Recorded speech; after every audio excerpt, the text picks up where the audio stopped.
আসসালামু আলাইকুম বন্ধুরা, welcome back to our new video. তো বন্ধুরা, ফিলিস্তিনের 1 টাকা আমাদের ভারতের কত টাকা? তো বন্ধুরা, এই ভিডিওর মাধ্যমে আমরা জানবো। তো আর বেশি দেরি না করে, আর বেশি কথা না বাড়িয়ে, চলো আজকের ভিডিওটা শুরু করা যাক। তো বন্ধুরা দেখো, আমি মোবাইল থেকেই দেখাই যে এখন মানে আজ হচ্ছে, দেখো তোমার তারিখটা দেখো। আজকের তারিখ হচ্ছে 6ই আগস্ট, ঠিক আছে, 2024 সাল। তো মানে এখন কত টাকা চলছে, ঠিক আছে, মানে আমাদের ভারতের 1 টাকা, এই ফিলিস্তিনের 1 টাকা আমাদের ভারতে কত টাকা।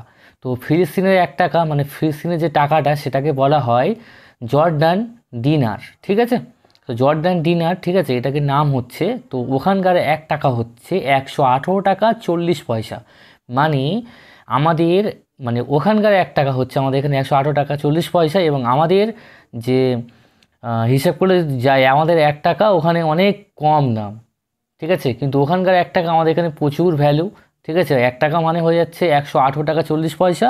এবং তোমাদের নিচে দেখো লেখা আছে এখানে যে ওখানকার 100 টাকা হচ্ছে আমাদের এখানকার 11,840 টাকা 06 পয়সা। তার মানে বন্ধুরা, ব্যবসা করতে গেলে ওইসব জায়গায় করা উচিত। তো বন্ধুরা, এই ভিডিওর মাধ্যমে তোমাদেরকে বেশি কিছু শেখাতে পারলাম না, আজকের মধ্যে এইটুকু শেখাতে পারলাম। তো বন্ধুরা, নেক্সট টাইম সুযোগ হলে আর বেশি কিছু শেখাবো। তো মোটামুটি আজকের ভিডিওটা এখানেই শেষ করলাম। আর তোমরা লাইক সাবস্ক্রাইব যা যা করতে পারো সব কিছু করে দাও। আজকের জন্য টাটা।